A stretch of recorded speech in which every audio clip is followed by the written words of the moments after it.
Ini sebuah anugerah ya, kepercayaan anugerah dari Tuhan. Baik, sebelum kita membaca firman Tuhan, mari pegang Alkitab Anda ya kan. Ini bukan sebuah rutinitas, karena bagi saya ini sebuah pengakuan iman bagi diri saya pribadi. Bilang begini, saya percaya Alkitab ini firman Allah. Saya percaya bahwa firman itu Allah sendiri. Saya percaya firman Allah bisa mengubah hidup saya. Baik, hari ini kita akan melihat firman Tuhan. Sebenarnya kita akan belajar hampir satu kitab, Bapak Ibu. Kebiasaan di gereja jadi ya. Kita akan belajar hampir satu kitab, teman-teman, ya kan, kekasih Tuhan. Dan saya memberikan tema, apakah bisa ditampilkan temanya? Nah, ini saya mau bahas eksposisi kitab Yakobus, ya kan. Sebenarnya saya ingin menyampaikan dari Matius pasal yang ke-12, tapi kemarin waktu saya lagi persiapan diri, kok saya merasa kayaknya ini eksposisi ini sesuatu hal yang baik untuk kita belajar bersama. Saya tahu bahwa teman-teman sudah belajar pembimbing perjanjian baru 2, ya kan?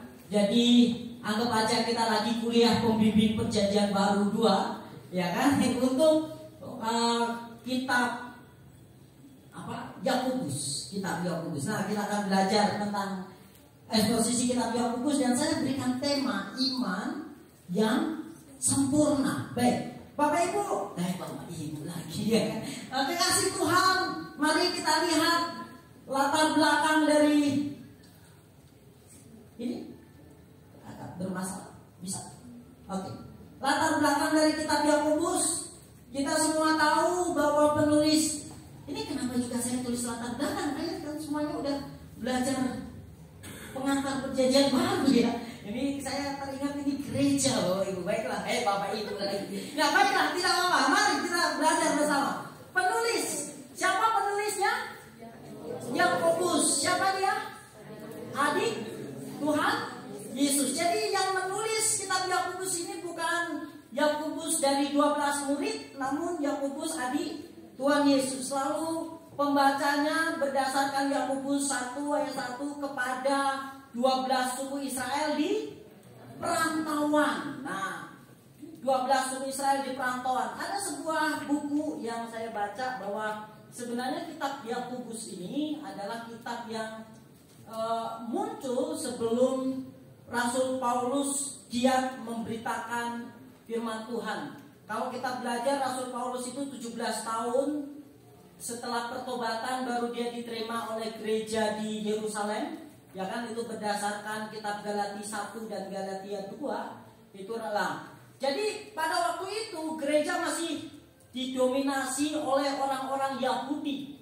Nah, bukan berarti kepada 12 suku Israel ini Yakobus tidak menunjukkan kepada orang-orang non-Yahudi yang juga sudah percaya. Namun memang pada waktu itu lebih didominasi gereja oleh orang-orang Yahudi, dan orang-orang Yahudi ini tersebar di berbagai tempat, ya kan, dan mereka memiliki sinagog atau sinagoge. Ada yang bilang sinagoge, ada yang bilang sinagog, gitu kan. Nah, ada yang bilang sunagog, ya, mana yang benar ya itu semuanya tergantung bagaimana kita berbicara, ya kan, tergantung mulut kita masing-masing kan. Tapi semuanya memang tulisannya begitu, ada sinagoge, sinagog, dan sunagog. Nah, itu pada dasarnya kitab ini dibacakan untuk semua orang-orang percaya di sinagog-sinagog. Jadi dari satu tempat ke tempat lain kitab ini dibacakan, tidak hanya di satu gereja, tapi itu diputar dari sinagog satu ke sinagog berikutnya,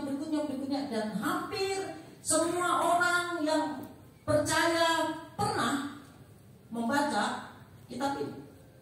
Lalu kemudian ini merupakan jenis surat Katolik. Kata Katolik itu umum, ini tidak berbicara tentang agama, tapi Katolik itu umum atau universal dan lebih bersifat paranesis. Paranesis ini adalah nasihat-nasihat terapan yang sangat praktis, simple, tidak lebih berbau doktrin, tapi lebih kepada spiritualitas life, kehidupan rohani, spiritual, lebih kepada itu. Nah, seringkali kesalahpahaman orang ketika dia membaca kitab Yakobus. Nah, ini orang ganteng lagi naik trail. Itu sebenarnya harapan tak sampai karena kaki yang tak sampai sebenarnya ya, bukan karena ini. Bisa sih ya kan, motor dibuat trail cuman kakinya ya kan kurang panjang. Tapi aneh kakinya pendek gitu kan, ada artinya masalahnya. Nah, Bapak Ibu lagi kekasih Tuhan, seringkali kesalahpahaman kaum awam saat membaca kitab Yakobus. Mereka berpikir bahwa kitab Yakobus ini sedang menabrakkan atau membenturkan, mempertentangkan antara iman dan perbuatan. Seringkali orang itu kalau dia belum belajar teologi, mereka akan melihat kitab Yakobus ini membenturkan antara doktrinnya Paulus dengan doktrin yang dibawa oleh Yakobus itu. Seolah-olah Yakobus lebih mementingkan perbuatan daripada iman. Gitu. Padahal tidak demikian. Kalau kita lihat pada kitab Yakobus, sebenarnya inti dari kitab Yakobus ada pada Yakobus 2 ayat 22. Yang nomor cantik ya kan? 222. Nah, gitu. Nah, untung tidak 666 ya kan? Ini nomor cantik ini Bapak Ibu lagi itu. Mari kita baca bersama-sama dalam hitungan ketiga. Kamu lihat bahwa iman bekerja sama dengan perbuatan-perbuatan, dan oleh perbuatan-perbuatan itu iman menjadi sempurna. Ada kata yang saya kasih warna biru, dan di situ ada kata teleios. Teleios itu artinya sempurna. Menariknya kalau teman-teman belajar mencari di dalam kitab Yakobus, ada 7 kali teleios itu ditulis di dalam satu kitab. Yang pertama kata ini ada di dalam Yakobus 1 ayat 4. Yakobus 1 ayat 4 itu 2 kali. Memang kalau kita melihat dalam terjemahan LAI, yang satu tidak diterjemahkan sempurna. Coba ya kita lihat ya. Yakobus 1 ayat 4. Dan biarlah ketekunan itu memperoleh buah yang matang, supaya kamu menjadi sempurna dan utuh dan tak kekurangan suatu apapun. Kalau Bapak Ibu nanti lihat di dalam bahasa Yunani, kata matang itu adalah sempurna, teleios. Jadi harusnya itu diterjemahkan begini. Dan biarlah ketekunan itu memperoleh kesempurnaan, buah yang sempurna, supaya kamu menjadi sempurna dan utuh dan tak kekurangan apapun. Itu 2. Lalu ada lagi di Yakobus 1 ayat 17, ayat 25, Yakobus 2 ayat 22 yang barusan kita baca. Lalu Yakobus 3 ayat 2, Yakobus 5 ayat 11. Semuanya ada kata teleios, sempurna. Yakobus sedang membahas tentang kamu berkata kamu orang beriman, kamu berkata aku ini adalah orang percaya, orang yang sudah diselamatkan, aku sudah punya iman. Tapi imanmu itu tidak sempurna. Kata teleios bisa berarti sempurna, lengkap, utuh.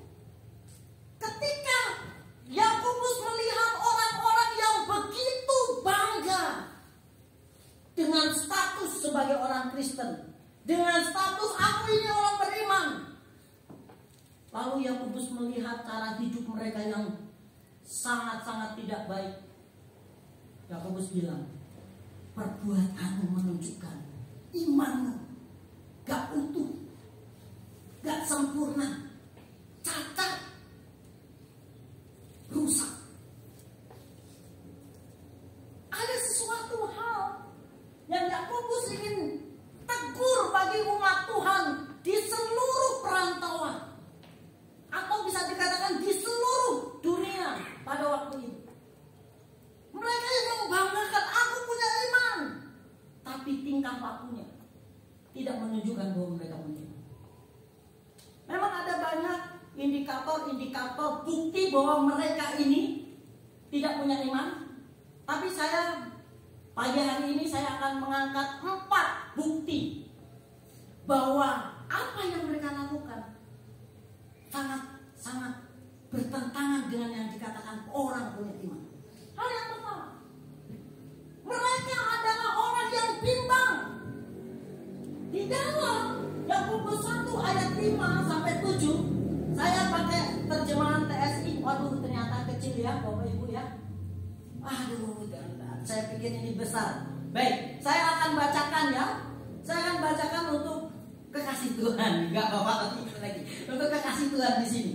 Di dalam Yakobus 1 ayat 5 dan 7, di dalam TSI versi 3. TSI kalau Bapak Ibu pakai handphone tinggal Bapak Ibu lagi. Kalau kekasih Tuhan pakai handphone tinggal nanti searching versi TSI 3, ya kan? Firman Tuhan berkata gini.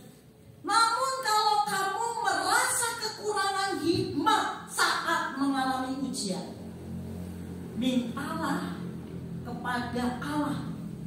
Ia sangat murah hati kepada semua orang dan tidak pernah marah kalau kita meminta hikmat kepadanya. Karena itu mintalah, maka hikmat yang kamu perlukan akan diberikan kepadamu. Ayat 6, asalkan kamu meminta dengan percaya, jangan ragu. Kalau dalam terjemahan TB jangan bimbang, gitu ya. Nah, jangan ragu bahwa Allah bersedia memberikannya. Sebab orang yang ragu-ragu, ini 2 kali dikatakan ragu-ragu lagi, sama seperti ombak yang terombang-ambing ke sana kemari oleh angin. Orang seperti itu belum memutuskan dalam hatinya apakah ia akan percaya penuh dan mengandalkan Tuhan atau tidak. Pikirannya selalu berubah-ubah sehingga ia tidak bisa maju. Jadi bila kamu ragu-ragu, jangan harap doamu dijawab Tuhan. Bapak Ibu, kekasih Tuhan, kita perlu mengerti betul. Ini orang ini bimbang, itu bukan bimbang dalam iman, tapi bimbang ketika dia lagi berdoa. Coba ya. Katanya beriman, kamu doa ketemu Tuhan, tapi bimbang. Bagaimana imannya? Yakobus sedang menggelitik orang-orang yang dia layani. Hei, katanya kamu beriman, tapi kamu berdoa, kamu gak yakin dengan doamu. Nah, terus imanmu itu apa? Yang katanya percaya itu apa? Menariknya lagi, di sini berdoanya itu dikatakan gini, merasa kekurangan hikmat saat mengalami ujian.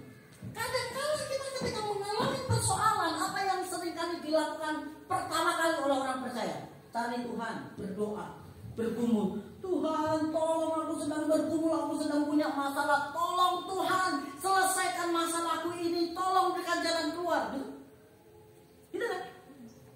Layaknya seorang beriman, layaknya seorang pengikut Tuhan, ketika dia sedang mengalami ujian. Sekali lagi, ini bukan doa minta handphone, minta laptop, bukan itu. Doa yang dimaksud di sini adalah doa ketika kita sedang diuji, ketika kita sedang menghadapi masalah-masalah yang sangat berat. Disitulah kadang-kadang kita datang sama Tuhan, lalu kita bilang, Tuhan, help me please. Tapi mereka berdoa, walaupun mereka berdoa, tapi mereka penuh dengan keraguan. Beberapa kali kata ragu disebut. Jangan ragu, 1. Ragu lagi, ragu-ragu 2. Lalu di sini ada kata gini, ragu lagi. 3. Lalu di sini dikatakan apa sih? Orang ragu itu seperti apa? Ini dijelaskan. Apakah dia akan percaya penuh dan mengandalkan Tuhan atau tidak? Jadi kalau kita berdoa sama Tuhan, kita datang sama Tuhan ketika ada masalah, lalu kita ini sebenarnya di dalam pikiran kita belum benar-benar menentukan, aku berdoa karena aku ingin mengandalkan Tuhan. Sebenarnya doa kita sia-sia. Karena di sini ditulis begini, orang ini masih bimbang memutuskan di dalam hatinya apakah ia akan percaya penuh dan mengandalkan Tuhan atau tidak. Jadi kalau kita berdoa tapi kita belum yakin aku mau mengandalkan Tuhan atau enggak ya. Kalau Anda belum yakin untuk mengandalkan Tuhan, doamu itu buat apa? Seringkali kan di dalam masalah yang kita hadapi, kita memang berdoa, tapi selesai berdoa kita masih berpikir, aku harus bagaimana. Mengandalkan kekuatan kita sendiri untuk keluar dari problem yang sedang ini. Baru ketika kita sudah gak punya kekuatan, kita teriak, Tuhan, aku nyerah. Tapi nyerahnya pun kadang masih ragu. Itu yang dilayani oleh orang-orang di bawah kepemimpinan Yakobus. Mohon izin dulu, saya lupa untuk memberikan mood pesawat, ya kan? Nanti kalau tiba-tiba ada yang telepon kan lucu banget ya. Nah, jadi kekasih Tuhan, ini orang-orang yang lagi bergumul, ini orang-orang yang lagi bermasalah. Dia datang kepada Tuhan dia, tapi di dalam doa dia nggak percaya sama Tuhan. Jujur ya, kadang-kadang kita ini lebih percaya sama tukang jahit daripada sama Tuhan. Pada waktu kita mau jahitkan baju, nih kayak baju saya ini, dulu saya dikasih kain sama Erniwati Kili dari NTT Sumba, dari Rote. Lihat saya dikasih ini, saya bilang bagus sekali. Akhirnya saya jahitin ya kan, saya jahitin. Udah lama sih ini, sudah waktu dia masih di sini dia udah tahu bahwa saya udah punya baju ini untuk menyenangkan hatinya kan. Lalu dijahit gitu, waktu dijahit ya kan, diukur lingkar pinggang, terus waduh lingkar pinggangnya udah mulai membesar mas ya kan, ya oke siap, sebentar lagi jet gitu kan. Lalu lingkar dada ya kan, lengan, leher, betul. Itu kalau orang lihat gitu kan. Lalu pulanglah kita setelah diukur-ukur. Jujur, setelah pulang saya nggak pernah tuh sampai nggak bisa tidur. Terus tiba-tiba istri saya tanya, mau betul ya, kok nggak bisa tidur? Nanti bajunya kayak apa ya? Enggak kan gitu. Kenapa? Karena saya yakin sama si penjahitnya, betul nggak? Betul nggak? Tapi kadang-kadang orang percaya lain. Dia lagi ada masalah, dia berdoa sama Tuhan, selesai berdoa, ya kan? Terus dia keluar dari doa, ruang doa, terus habis itu dia masih bingung, dia masih stres, dia masih nggak bisa tidur, dia masih nggak tenang, dia masih baperan, dia masih suka emosian, sensitif, begitu. Lalu temannya bilang, kamu tuh kenapa sih? Kamu tuh gak usah tanya-tanya. Setelah nggak ada yang tanya gini, kalian itu nggak peka, nggak mau tanya apa yang sudah terjadi dalam hidupku. Sulit sekali. Lalu tiba-tiba ini, udahlah kamu berdoa, aku udah berdoa, tapi kenapa masih nggak bisa tidur? Aku bingung. Nah, itu tadi ketemu siapa waktu kamu doa? Ketemu siapa? Seringkali kita ini berdoa, tapi keraguan masih menguasai diri kita. Masa itu bukti bahwa kita orang beriman? Sebenarnya Yakobus ingin menyindir umat Tuhan. Hei, engkau yang menyebut dirimu sebagai orang beriman, dalam doamu aja loh kamu ragu. Itu masih mending. Waktu kamu doa aja loh kamu tidur. Atau waktu kamu doa loh, kamu disuruh doa apa? Doanya kemana gitu? Kadang-kadang juga doanya nggak selesai. Mari kita berdoa untuk Afghanistan yang banyak orang percaya lagi ditindas. Lalu tiba-tiba kita berdoa, Tuhan Yesus, kami berdoa. Terus Tuhan tunggu dari atas, berdoa apa? Terus tiba-tiba ketika udah bilang amin, dia ikut-ikut bilang amin. Ya, Tuhan makin bingung kan? Ini macam doa apa ini? Seringkali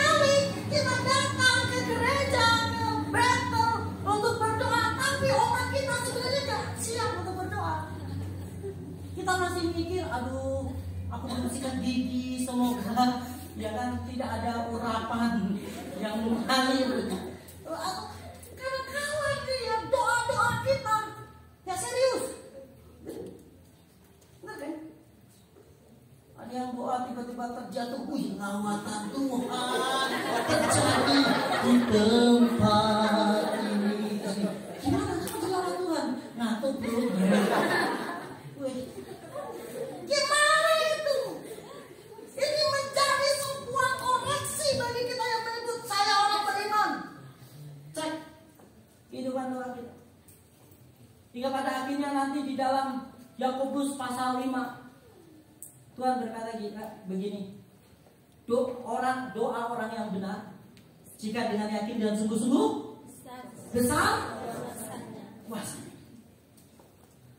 Ya, tutup hal yang pertama, bukti bahwa iman kita tidak sempurna, rusak, gak utuh. Kita sering bimbang di dalam doa-doa mencari jawaban. Kita sering. Itu yang pertama. Yang kedua. Yang kedua, mari baca di dalam Yakobus 1 ayat 12. Ayat 13, 14, lalu lompat ayat 16. Yakobus pasal 1 ayat 13, 14, lalu lompat ayat 16. Apabila seorang dicobai, janganlah ia berkata pencobaan ini datang dari Allah. Sebab Allah tidak dapat dicobai oleh yang jahat, dan ia sendiri tidak mencobai siapapun. Tetapi tiap-tiap orang dicobai oleh keinginannya sendiri, karena ia diseret dan dipikat olehnya. Lalu ayat 16, saudara-saudara yang kukasihi, janganlah sesat.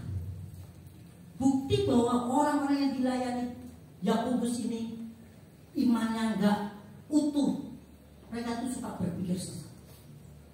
Apa itu berpikir sesat? Ini berkaitan dengan masalah-masalah yang dihadapi. Memang di dalam Yakobus pada awal-awal, di Yakobus 1 ayat yang kedua, saudara-saudara, anggaplah sebagai suatu kebahagiaan apabila kamu jatuh dalam berbagai-bagai pencobaan. Ayat 3, sebab kamu tahu bahwa ujian terhadap imanmu menghasilkan ketekunan. Teks ini sebenarnya ya, ada dua jenis pencobaan. Yang satu memang pencobaan yang Tuhan izinkan untuk memunculkan ketekunan, memunculkan buah di dalam diri orang percaya. Tapi ada pencobaan lain yang itu bukan dari Tuhan, tapi itu karena dicobai oleh keinginannya sendiri, karena ia diseret dan dipikat olehnya. Lalu tiba-tiba, sebenarnya ini gara-gara kesalahan diri sendiri, mereka merohanikan, oh pencobaan ini datang dari Tuhan. Saya kasih contoh. Kalau tiba-tiba ada orang nih, ada orang terbelit dengan hutang online. Lalu hutangnya sangat banyak sekali, dia diteror terus.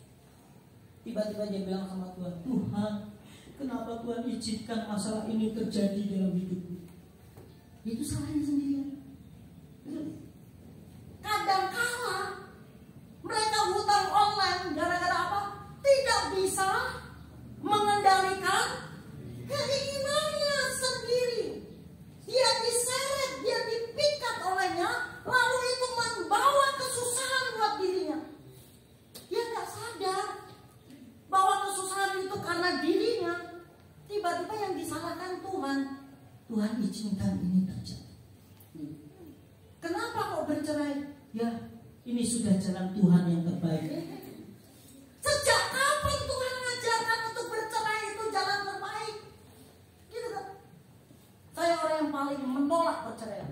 Pernah ada orang bilang, datang kepada saya dan bilang, Mas, saya mau konsultasi. Konsultasi apa? Saya mau bercerai sama istri saya. Saya bilang ini, gak usah ketemu saya. Kalau kamu konsultasi bagaimana memperbaiki rumah tanggamu, ayo bisa. Tapi kalau konsultasi untuk bercerai, cari hamba Tuhan lain. Gak mau saya untuk konsultasi kok untuk cerai. Apa ini? Mungkin ini jalan Tuhan, gak ada jalan Tuhan. Sesat pikiranmu. Betul. Saya harus tegas dengan orang-orang seperti ini. Betul? Bagi saya keluarga itu terpenting. Karena saya berasal dari latar belakang keluarga yang benar-benar tidak ada kasih. Tapi saya berjanji sama Tuhan, keluarga yang saya bangun harus penuh kasih. Betul ya, sayang. Ada cinta itu di sananya, ya kan? Itu wanita yang sangat memenuhi hatiku. Orang bilang mantan pacar, enggak, kami tetap pacaran, ya kan? I love you. Iya dong. Kami masih pacaran sampai hari ini. Siapa bilang kami ini udah jadi mantan pacar? Enggak. Itu kekasih terbaik, terindah yang Tuhan berikan kepada saya. Ya kan? Kalau bagi dia, saya ini adalah kekasih terkecil dari semuanya. I love you, thank you, ya kan, untuk penerimaanmu, menerima kelemahanku, ya.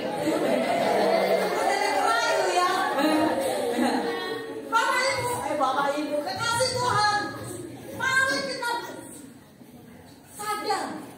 Mungkin kita sedang menghadapi masalah-masalah yang menyulitkan kita, yang memberatkan kita. Tapi jangan kita mudah tiba-tiba kita berkata gini, Tuhan, Kau izinkan ini terjadi. Jangan-jangan itu karena kebodohan. Di dalam bertindak, di dalam memutuskan, kurang berpikir panjang. Ya kan? Istilah sekarang sumbu pendek. Berpikirnya terlalu pendek. Bahkan kata Anfal terlalu picik. Gitu kan? Mari kita lihat tentang masalah-masalah yang kita hadapi. Contoh, saya gagal mata kuliah Yunani 1. Kenapa? Ya Tuhan izinkan ini terjadi. Tuhan ingin kita berhasil. Yang setuju kata-kata. Kadang-kala itu karena kita kurang giat belajar, kita kurang menyangkal diri, karena kita terpikat, terseret oleh keinginan diri kita. Saya pernah bahas ini. Ada 3 hal yang seringkali membuat orang mengalami kesusahan. Keinginan mata, keinginan daging, keangkuhan hidup. Nah, kalau Anda mau tahu apa sih itu keinginan mata, keinginan daging, keangkuhan hidup, sosmed isinya itu semua. Keinginan mata, ya kan? Orang pengen rekreasi kemana gitu. Waktu mereka rekreasi, apa yang dilakukan? Selfie dong. Hei, gitu kan di sini. Ini weekend tuh hari ini, kalian di mana? Gitu kan? Terus tiba-tiba ternyata yang satu lagi ngosek WC, yang satu lagi ngosek lumut, gitu. Nah, itu kan keinginan mata, betul ya? Bukan hanya itu. Waktu Anda mau upload, Anda kan harus pilih kan foto-fotonya mana yang bagus, mana yang kelihatan keren, gitu. Anda pilih satu persatu. Kan nggak ada kan baru bangun tidur masih di sini ada tempat tidur, di foto terus ini. Nih asliku, mana aslimu? Pernah begitu? Atau kita buat challenge, ya kan? Tanpa makeup, bangun tidur masih berantakan, tanpa sisiran langsung foto, upload di grup mahasiswa aktif. Mana yang paling natural? Yakin berani? Kadang-kadang kita itu upload sesuatu yang enak dilihat mata, betul? Betul tidak? Cara kita berpakaian aja itu juga berusaha supaya enak dilihat mata. Tidak ada kan pemain musik pakai jas sih, celananya karena kolor. Langsung orang bilang apa sih ini? Kita harus mengerti bahwa sosmed penuh dengan keinginan mata yang ingin dilihat, tempat-tempat wisata, gitu. Keinginan daging, makan. Dulu makan tuh berdoa dulu cukup. Sekarang nggak, upload dulu. Ya kan temannya mau makan, pos. Habis itu dia upload, ini breakfast ke, ya kan? Apa breakfast hari ini? Lalu ada mahasiswa nih, cekrik kecap, babinya baru dikejar bro. Sering kali itu keinginan daging, bukan? Fitness, dia pakai apa itu namanya singlet, dia gini-gini. Langsung dia gini, ini gayamu. Betul Pak? Keinginan apa itu? Daging supaya punya body cool, gitu Pak. Body cool yang paling keren siapa? Habis olahraga keringetan, seger mas bro. Ada kalah. Keinginan apa itu? Daging ingin menunjukkan ini loh yang dicari oleh daging. Lalu ada keangkuhan gitu. Keangkuhan itu termasuk saya tadi naik trail itu. Tuh naik apa namanya, kita wisuda foto. Aku udah selesai. Kapan kamu? Atau kita lihat orang kondangan menikah foto, ya kan? Terus ini sudah ijazah, kurang ijazah. Kadang-kala orang berusaha mengupload pencapaian. Kapan nih? Keinginan apa? Keinginan daging. Kawan itu penuh di sosmed. Kalau orang nggak tahan, lalu dia melihat sosmed itu malah tidak menjadi senang, malah menjadi ngenes. Tuhan, dia pernah pergi ke sana ke sini. Aku kok cuma di sini aja. Seminggu cuma keluar sekali. Itu aja 2 jam. Telat 5 menit salah, lebih cepat 10 menit salah. Semuanya bingung. Lalu dia kalau nggak tahan, temennya punya ini, punya itu, jadi terseret, dipikat oleh keinginan sendiri. Akhirnya dia hutang sana, hutang sini, ada yang mencuri lagi. Apalagi nanti biasanya nih ya, semoga ini tidak terjadi lagi. Setiap kali mau selesai akhir semester, ada yang kehilangan. Itu dia. Kenapa? Terseret, terpikat oleh keinginan diri sendiri. Lalu tiba-tiba nanti ketahuan, terus bilang, ini semua Tuhan izinkan. Siram air, biar mandi sekalian. Itu orang masih mimpi. Betul tidak? Jangan apa-apa disalahkan Tuhan. Terlalu rohani apa-apa Tuhan izinkan. Kenapa? Kok kamu selingkuh? Tuhan izinkan. Apa sih? Tidak semuanya berakhir dengan kata Tuhan izinkan. Jangan sesat berpikir. Kalau orang percaya, orang beriman masih suka sesat berpikir, itu karena kesalahannya, itu karena ketidakmampuannya mengendalikan diri, lalu dia terjebak dalam masalah, lalu dia salahkan Tuhan. Sebenarnya itu menunjukkan iman kita tidak sempurna. Iman kita itu rapuh. Tidak ada iman yang sempurna terus tiba-tiba apa-apa disalahkan Tuhan. Belajar untuk mampu melihat diri. Jangan-jangan kesulitan yang sedang aku hadapi karena kesalahanku sendiri. Lalu belajar untuk berubah. Amin. Lalu yang ketiga, menipu diri sendiri. Apa bukti orang menipu diri sendiri? Yakobus pasal yang ke-1 ayat 26. Jikalau ada seorang yang menganggap dirinya beribadah tetapi tidak mengekang lidahnya, ia menipu dirinya sendiri, maka sia-sialah ibadahnya. Coba bayangin, kalau di gereja, kalau di Betel, ngangkat doa, ngangkat pujian, ngangkat penyembahan, kalau bilang haleluya, benar-benar samping kanannya terbangun, itu pokoknya dia paling semangat kalau di gereja. Tapi kalau di luar gereja, dia bisa membuli temannya sampai temannya nangis. Dia bisa mengata-ngatai temannya sampai sakit hati.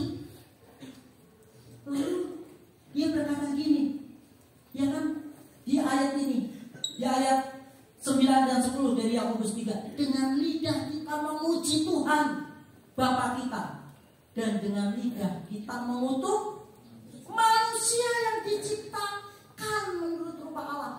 Dari mulut yang satu keluar berkat dan kutuk. Hal ini saudara-saudara tidak boleh demikian terjadi. Oh, bayangin, perhatikan cara kita menggunakan mulut. Kalau di luar gereja mulut kita benar-benar berantakan, ya sia-sialah ibadahnya. Orang beriman kelihatannya rohani hanya di dalam, di luar sama aja, mati jalan terus, bully jalan terus, semuanya jalan terus. Kata-kata yang tidak baik, kata-kata negatif jalan terus. Yakobus menantang umat yang dia layani. Mana iman yang kau gembor-gemborkan itu? Omonganmu itu gak terjaga. Perkataan-perkataanmu itu tidak menunjukkan perkataan yang beriman, penuh keluh kesah. Kadang-kadang orang juga sombong itu nggak selalu sombong hal-hal yang baik. Kadang-kadang sombong kesusahan juga ada. Satu mahasiswa datang ini, wih, aku belum kumpul tafsir PB 2, apalagi minggu depan itu sudah mulai kumpul dan presentasi. Lalu temannya yang satu bilang gini, kamu masih penting cuma tafsir PB 2. Aku masih dari pengantar pembimbing perjanjian lama, perjanjian baru, yang ini semuanya belum aku kerjakan. Yang satu bilang gini, kamu masih mending uang sekolah ini dan semuanya masih belum ini dulu ya. Coba saling meninggikan siapa yang lebih menderita. Aku lebih menderita daripada kamu. Iyalah. Terus itu katanya orang beriman yang dibicarakan penuh dengan keluh kesah. Terus gimana imannya? Gimana imannya? Ya? Ini pertanyaan yang harus kita renungkan. Yakobus ingin mengajak orang-orang yang dilayani, hei, mana imannya itu? Perkataan-perkataan yang kau ucapkan, yang kau keluarkan, keluh kesahmu itu, ya, bahkan makian bulianmu itu menunjukkan bahwa kadar imanmu itu tidak utuh, rusak. Ada yang gak beres dengan iman itu. Ada yang gak benar dengan yang kamu katakan iman itu. Perkataan kita harus perkataan yang benar-benar sebagai orang beriman. Masalah pasti ada. Siapa sih yang punya masalah? Tapi bukankah Allah juga pasti ada? Betul? Sungguhkah masalah yang kau hadapi itu terlalu berat? Itu karena kita hanya melihat kepada diri. Padahal Tuhan sendiri berkata gini, masalah-masalah yang engkau hadapi tidak melebihi kekuatanmu. Kalau melebihi kekuatanmu, jangan-jangan itu bukan karena Tuhan yang mendatangkan, kita sendiri yang mendatangkannya. Lalu apa yang harus kita lakukan? Tanggung jawab. Anda berani berbuat, Anda berani bertanggung jawab. Pada dasarnya, jangan kita menipu diri kita sendiri. Kerohanian kita tidak hanya diukur waktu Anda bermazmur. Saya senang mendengar orang-orang bermazmur. Saya senang mendengar orang-orang mengangkat Tuhan. Tapi juga di luar battle ini, ketika Anda sedang bergaul dengan teman sekelas, dengan kakak kelas, dengan dosen, dengan siapapun, perkataan kita dijaga. Amin. Itu yang Tuhan. Ini Yakobus sedang tantang umat yang sedang dia layani. Yakin dengan iman yang kamu banggakan itu. Yakobus sedang menantang. Lalu yang terakhir, memandang muka. Mari kita lihat di dalam Yakobus 2 ayat 1 sampai 3. Firman Tuhan berkata begini, saudara-saudaraku, sebagai orang yang beriman kepada Yesus Kristus, Tuhan kita yang mulia, jangan imanmu itu kamu amalkan dengan memandang muka.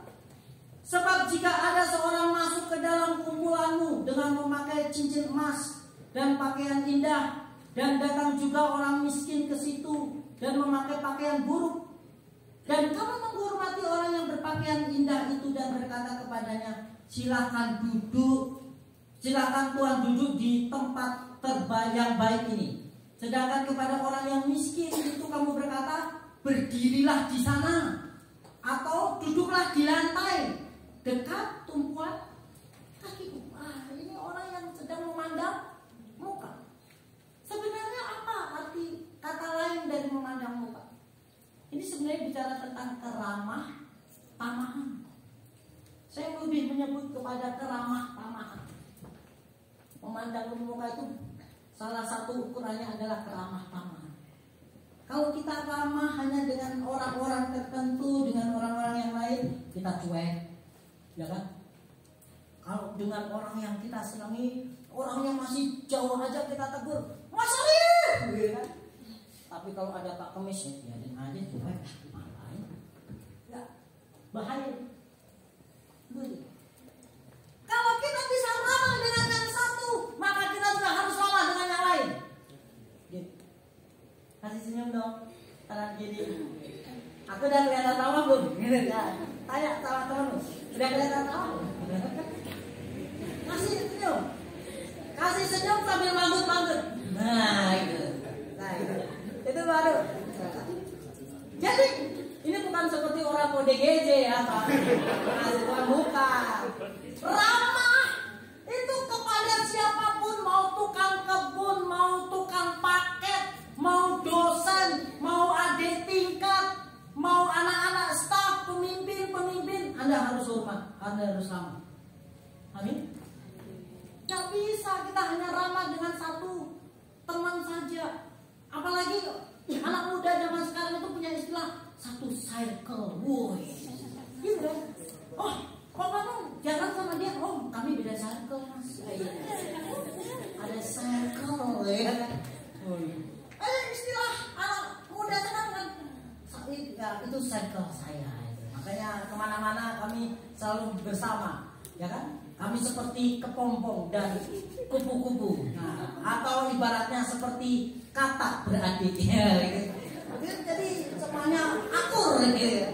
Nah, tapi kalau dengan yang beda tingkat, oh, kakak tingkat, kamu yang harus duluan nyapa saya. Ayo, sapa. Gitu. Gitu. Ya nggak boleh kan? Kita harus ramah, apalagi ini orang zaman dulu ya, zaman dulu. Ya ampun, Anda harus mengerti yang dimaksud di sini orang kaya dan orang miskin itu bicara tentang yang satu budak, yang satu adalah orang-orang kaya. Kepada budak dia berkata gini, ayo duduk sini, samping sini, nih dekat kaki lu. Iya, langsung dirapi sekalian, dilap kakinya, ya bersihkan, nah gitu.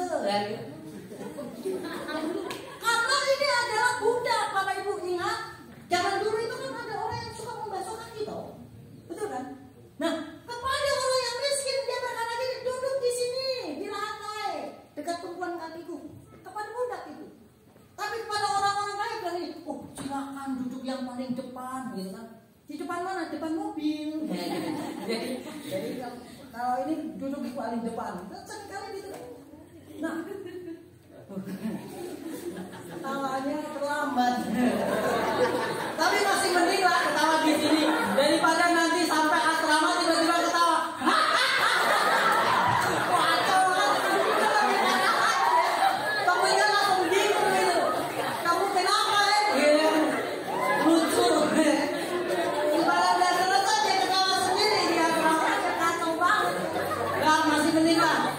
jalannya nggak terlalu jauh lah. Ya kan, kalau daripada apalagi kalau malam-malam itu saya terlalu bisa bangun ini. Nah, kasih Tuhan saya mau bilang begini. Mari kepada siapapun ramah. Entah suasana hatimu sedang tidak enak atau sedang baik-baik saja, tetap pertahankan keramah-tamahan. Amin. Jangan kita ramah tergantung mood. Kalau moodnya baik kita ramah, semua orang disapa, jangan sampai tukang kuda-kudanya sekalian. Apa kabar? Sudah makan rumput belum?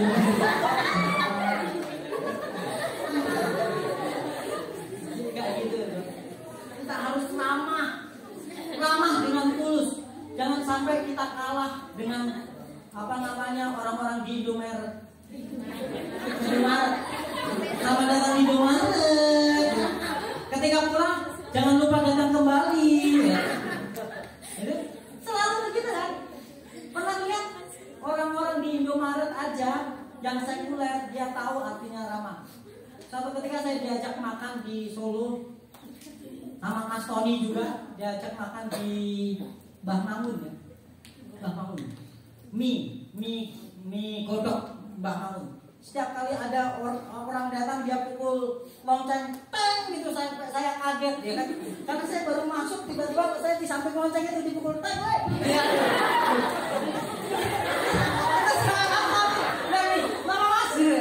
Kaget ya. Terus waktu dia pukul lonceng langsung gini, sugeng rawuh Mbah Mangun ya kan. Sugeng dahar gitu. Tapi memang enak minyak di kodoknya enak. Kok jadi makan mie ya? Kita ngomongin mie ya. Ya kan? Kita lanjut aja deh. Nah, lanjut ke sini. Intinya kita harus ramah gitu. Tapi jangan juga besok kalau tiba-tiba dosen masuk, selamat datang di tingkat 1. Jangan juga begitu. Selamat nanti keluar dari kelas gini. Selamat kembali, jangan lupa besok datang lagi. Gak usah gitu ya, alay. Alay betul, gak usah begitu. Ya, gak usah begitu, tetap baik-baik aja. Tapi setidaknya kita harus ramah. Ramah itu bagian dari wujud iman kita. Apalagi kalau kita bisa ramah dengan semua orang. Mau orang dosen, mau tukang kurir, mau tukang kebun, sama ibu-ibu dapur, Anda ramah pasti Anda dicintai. Betul tidak? Pasti orang senang kalau kita ramah. Saya tutup. Pemain musik bisa maju ya Pak. Sebenarnya Yakobus ini sedang mengkritik sebuah kebanggaan iman.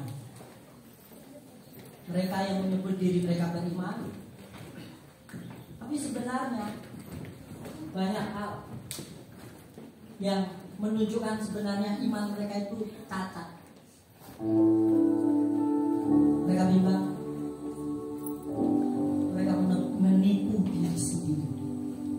Bagaimana menipu diri sendiri? Beribadah tapi gak jalan.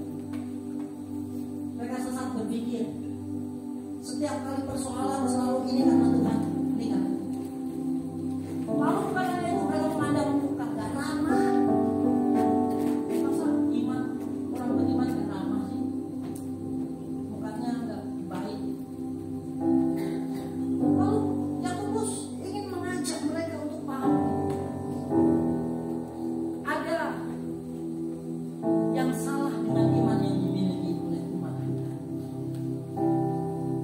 Sebenarnya masih ada beberapa yang lainnya lagi, tapi saya tidak mungkin menyampaikan semuanya. Dan saya rasa Anda juga tahu karena Anda pernah belajar bimbing perjanjian baru. Lalu ada sebuah kunci. Bagaimana sih supaya saya punya iman yang sempurna? Saya suka terjemahan TSI. Yakobus 3 ayat 17. Ini terjemahan TSI. Kita perlu hikmat Tuhan untuk iman kita sempurna. Terjemahan TSI berkata gini, sedangkan hikmat yang benar datang dari Allah, memimpin kita untuk hidup seperti ini. Pertama-tama suci, selanjutnya berdamai dengan sesama, lemah lembut, terbuka untuk mengikuti kemauan orang lain. Ini sulit. Terbuka untuk mengikuti kemauan orang lain. Lalu hikmat juga memimpin kita untuk merasa belas kasihan kepada sesama kita dan tetap berbuat baik kepada mereka. Hikmat dari Allah selalu jujur dan tidak pilih kasih. Ini sebenarnya masalah-masalah yang dihadapi di jemaat. Dan Yakobus mengajarkan kunci kita punya hikmat yang sempurna. Ketika ada masalah, mintalah hikmat. Tapi jangan diulang. Hikmat itu menuntut kita hidup suci. Hikmat itu menuntut kita berdamai dengan sesama. Hikmat itu menuntut kita punya kelemah lembutan, terbuka mengikuti kemauan orang. Hikmat memimpin kita punya belas kasihan, tetap berbuat baik, jujur, tidak pilih kasih. Terima kasih Tuhan. Terima kasih Tuhan. Pujilah